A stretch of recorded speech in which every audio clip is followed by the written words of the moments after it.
Ayan guys, so muli tayong babalik dito kay Brother Rudy. Kasama natin yung mga kapatiran na dumalaw. Talagang napakabuti ng Panginoon dahil ito, dinalaw siya ng mga kapatid. Ayan. Ayan. Brother. Oh, ayos. Guys, nandun natin na. Nandun na sila sa loob? Ikaw na lang yun tayo. Ayan.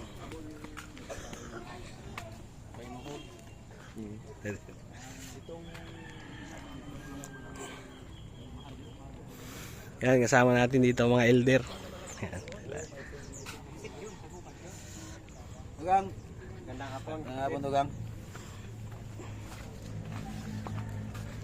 Ayan guys, nandito na tayo. Nandito si Brother Rudy. Ayan, si Elder Reyes. Nandito ngayon. Ayun naman. Ayan ang mga elder natin. Nandito. Maging formal ang ating sa kanya, kay Balrode.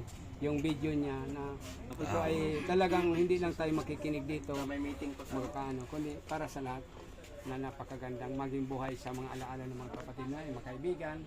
Ito napakagandang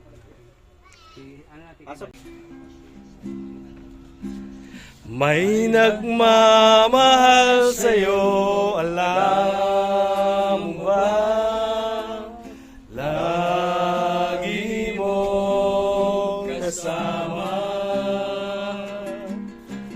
Siya'y nagbabantay sa'yo, saan ka man pumunta. Alam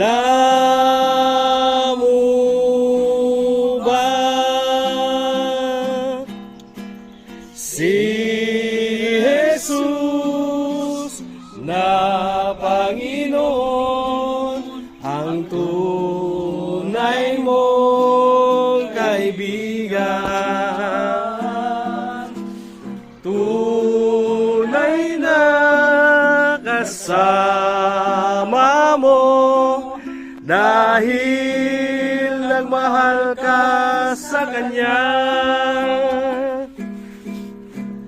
May tumutulong sa'yo, alam mo ba? Sa iyong problema,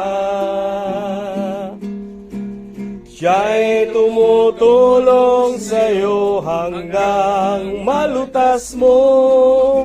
Alam mo ba?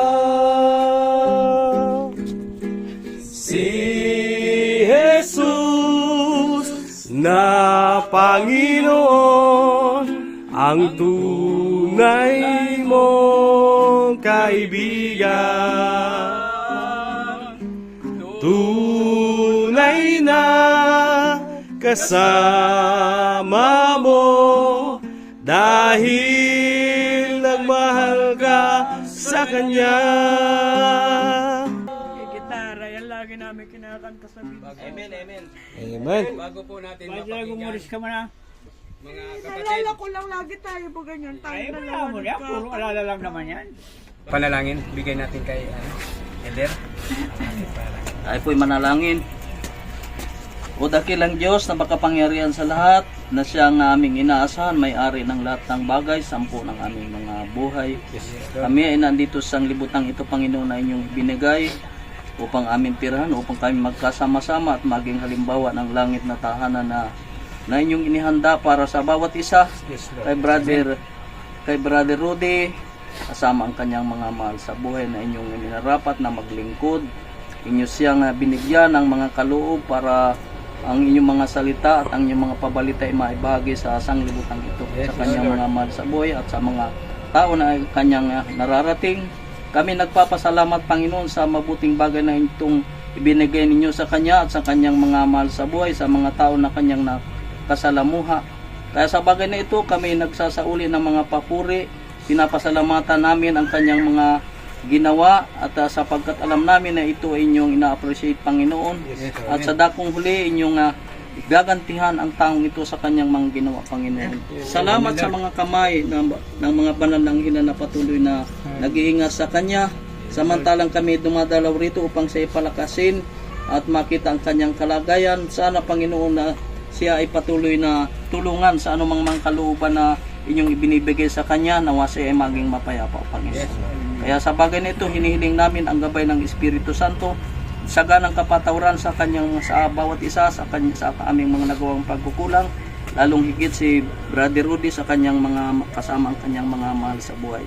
Kaya sa bagay nito, kami naririto upang siya ay aming ihabilin sa inyo, Panginoon, na kung ano man ang inyong kalooban ay siyang ibigay sa kanya at sa kanyang mga mahal sa buhay. Alang-alang lahat sa aming tagapagligtas, walang iba ang aming Panginoong Hesus. Amen. Ang mga bagay sa lupa ay nagdudulot ng luha. Tumingin ka sa langit, malapit na.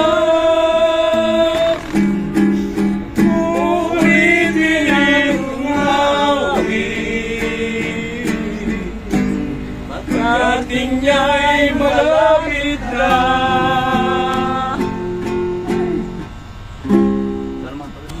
Panginoong makapangyarihan, Diyos na banal, sa oras ito, Panginoon, muli namin na idudulog sa iyo na aming mga panalangin.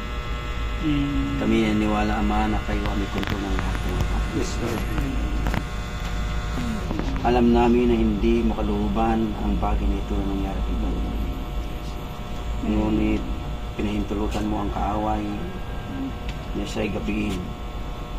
Ngunit kayo din, Ama, ang nakakaalam ng iyong makaparaan at kalooban. Kung ano ang iyong kalooban. Kay Brother Rudy, kayo lamang ang Diyos mo. Bilang mga kapatid na kapanampalataya ni Brother Rudy, kami ay nalulungkot at sa kanyang kalagayan kami ay nahabag, Panginoon, sapagkat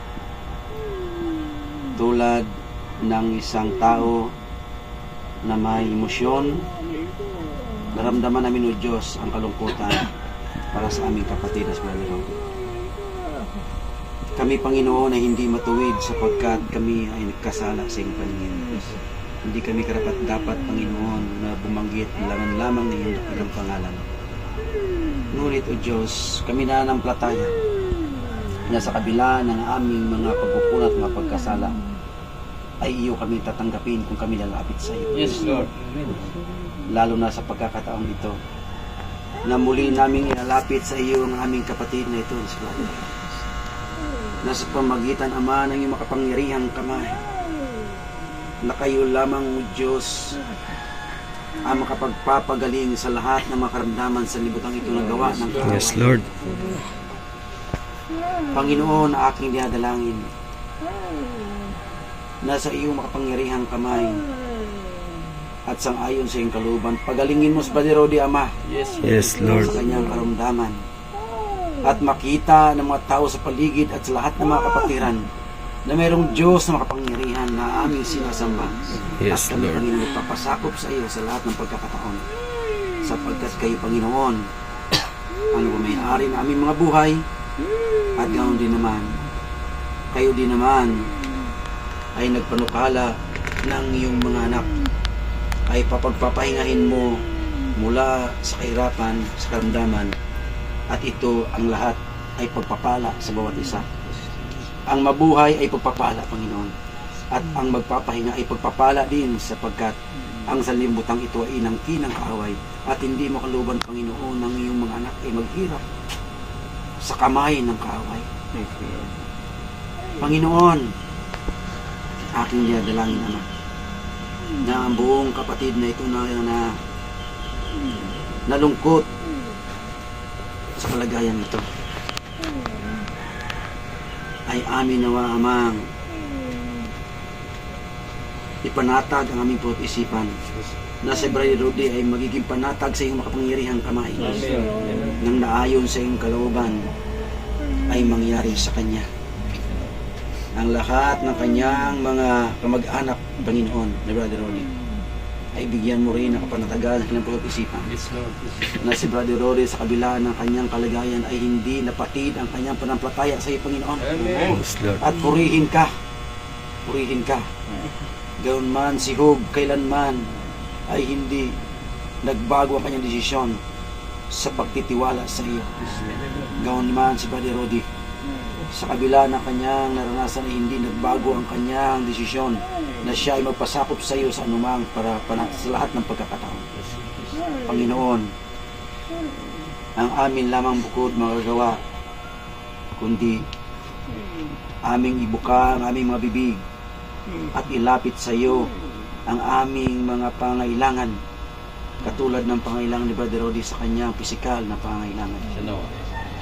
Panginoon, kami nagpapasalamat sa oras na ito na kami nandito sa tahanan ni Brother Rodi upang magbigay sa kanya ng aliw, upang mapalakasin ang kanyang loob, upang ang aming panampalataya ay muling mabigkis ng kasing lakas ng iyong kalooban na mangyari sa aming mga buhay na kami maging lumakas sa aming panampalataya.